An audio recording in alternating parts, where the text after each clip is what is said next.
My name is Linda Harper, and for most of my life, I believed that a mother's love did not need recognition. I believed sacrifice spoke for itself. I believed that if I stayed quiet, if I endured, if I kept my head down and worked hard enough, my son would one day understand everything I gave up for him. I was wrong. Before I tell you what happened on the day my son graduated, I want to ask you something. If your own child denied you in front of hundreds of people, would you stay silent to protect them, or would you finally speak the truth? Leave your thoughts in the comments, and if you enjoy emotional, real-life inspired stories like this, do not forget to like this video and subscribe. These stories matter more than people think. I raised my son Ethan Harper alone. His father left when Ethan was 3 years old. No dramatic goodbye. No final argument. One morning, his clothes were gone, and his side of the bed was empty. I waited weeks for a call that never came. Eventually, I stopped waiting and started surviving. I worked 2 jobs. Sometimes 3. I cleaned offices at night and worked as a cashier during the day. I learned how to stretch $1 until it felt like it might tear. I skipped meals so Ethan would not have to. I wore the same coat for 10 winters because new shoes for him mattered more. I never told him how hard it was. When Ethan was old enough to notice, I told him stories instead. I told him we were a team. That we were strong. That we did not need anyone else. And for a long time, he believed me. He was a good boy. Smart. Driven. He studied harder than anyone I knew. When he earned a scholarship to a prestigious university, I cried harder than I ever had in my life. Not because I was sad, but because I was proud. I thought that day meant everything I had endured was finally worth it. I did not know it was also the day he started pulling away. College changed him. Not all at once, but slowly, quietly. His phone calls became shorter. His visits home became rare. He started correcting my grammar when we spoke. He stopped talking about his childhood like it mattered. Then he met Karen. Karen was his stepmother now. She married Ethan's father after years of absence. Suddenly, the man who had vanished had money, connections, and a polished family image. Karen was elegant. Well-dressed. The kind of woman who looked like she belonged at charity dinners and alumni galas. Ethan began spending holidays with them instead of me. I told myself it was normal. I told myself children grow up. I told myself not to be selfish. Then graduation day arrived. I bought a simple dress. Navy blue. Nothing flashy. I had saved for months to afford the train ticket and a small bouquet of flowers. I arrived early, found my seat, and clutched my program like it was proof I belonged there. The auditorium buzzed with excitement. Proud parents hugged their children. Cameras flashed. Names were printed neatly in gold lettering. I searched for Ethan. I spotted him across the room, laughing with his father and Karen. They looked perfect together. Like a magazine cover. Like a family that had always existed. I stood and waved. Ethan saw me. And then he looked away. I told myself I imagined it. The ceremony began. One by one, names were called. Each graduate walked across the stage as cheers filled the room. When Ethan's name was announced, my heart pounded so hard I thought I might pass out. I stood up, smiling, clapping with everything I had. Ethan walked across the stage. The dean shook his hand and asked, "Would you like your parents to stand?" Ethan hesitated. Then he gestured toward his father and Karen. "They are my parents," he said into the microphone. The room applauded. I stayed standing. Frozen. Someone behind me whispered, "Isn't that his mother?" Another voice answered, "Maybe she is just a relative." My ears rang. My chest burned. I felt every eye in the room slide past me like I was invisible. I sat down slowly. No one looked at me. Ethan did not look at me. The ceremony continued as if nothing had happened. I do not remember how I left the auditorium. I do not remember the train ride home. I only remember sitting on my bed that night, staring at my hands, wondering when I had stopped existing. That was the moment I understood something painful and clear. My silence had not protected my son. It had erased me.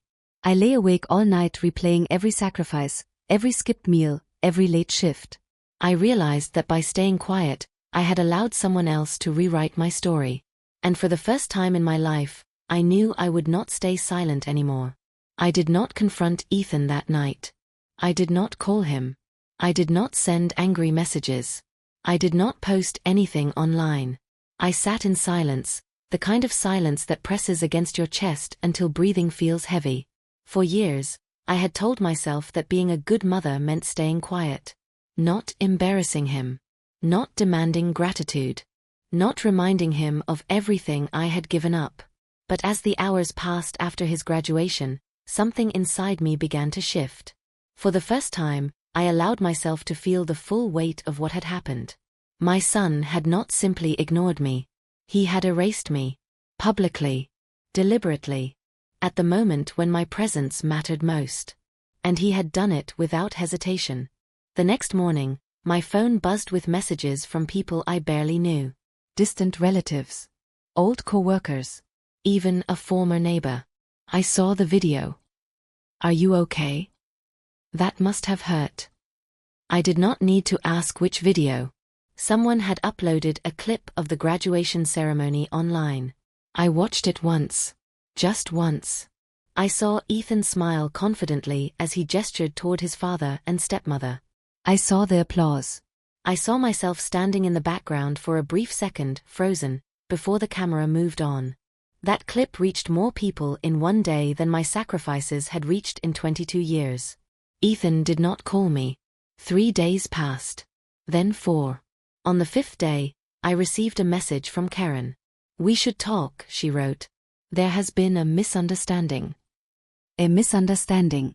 I agreed to meet her, not because I wanted an explanation, but because I finally understood something important. Silence only protects the people who benefit from it. We met at a cafe near the university. Karen arrived perfectly dressed, calm, composed, as if this were a business meeting. Ethan's father, Richard, came with her. The man who had disappeared from my life decades ago now sat across from me like he had every right to be there. Karen spoke first. You have to understand, she said gently, Ethan is entering a different world now. His future depends on perception. Perception. She explained that Richard's family had connections. Alumni networks. Career opportunities. That associating Ethan with a struggling single mother did not fit the image they needed to present. Richard nodded along, avoiding my eyes. He did not mean to hurt you, Karen added. We just thought it would be better if he kept things simple. I listened quietly, my hands folded in my lap. Then I asked a single question. Did he know I would be there? Karen hesitated. Yes, she admitted. But we told him it would be best if he let us handle the introductions. In that moment, the truth settled in my chest like a stone. This was not a mistake. It was a decision. I looked at Ethan's father for the first time. You left us, I said calmly. You paid no child support. You missed birthdays, school plays, doctor appointments. And now you are asking my son to pretend you were the one who raised him. Richard finally spoke. I am trying to make things right now, he said. I am offering him opportunities. Opportunities built on my erasure. I stood up. I did not come here to argue, I said. I came to understand. And I understood perfectly. That night, Ethan finally called me. His voice was tense. Defensive. Why did you meet with them? He asked. Because they asked me to, I replied. Just like you asked me to stay quiet. There was a long pause. You embarrassed me, he said finally. Standing there like that. I closed my eyes. I did not say a word, I replied. You embarrassed yourself. Ethan grew angry. He told me I did not understand how the world worked. That success required sacrifices. That people judged you by where you came from. You do not fit the image, he said. Those words cut deeper than anything else he could have said. That night, I pulled out a box I had kept hidden for years. Inside were old receipts, pay stubs, letters from schools, medical bills. Every record of my life revolving around him. I had never kept them to prove anything. I kept them because throwing them away felt like erasing my own memory. As I sorted through them, I realized something. I had never told my story. Not fully. Ethan knew I worked hard. But he did not know how often I went hungry. He did not know how many nights I cried quietly so he would not hear. He did not know how many times I chose him over myself without question. And suddenly, I understood why he could deny me so easily. He had never been forced to see the cost. The next morning, I made a decision. I would not shout. I would not insult. I would not beg for recognition. I would speak. But I would speak the truth. Not for revenge. For dignity. I began writing. Slowly at first. Then with clarity. I wrote about raising a child alone. About invisible labor. About the quiet sacrifices no one applauds. I did not name Ethan. I did not accuse him. I simply told my story. I posted it where I knew it would be seen. And then I waited. What I did not expect was how quickly silence would turn into noise. Messages poured in. People shared the post. Commented. Recognized themselves in it. Mothers. Single parents. Caregivers who had been erased by success stories that forgot who built them. And then Ethan called again. This time, his voice was not angry. It was shaken. "Did you write that?" he asked. "Yes," I replied. "You did not name me," he said. "I did not need to," I answered. There was another long silence. "You made people ask questions," he said quietly. I knew then that the story was no longer just mine. And that frightened him. Because for the first time in his life, he could not control the narrative.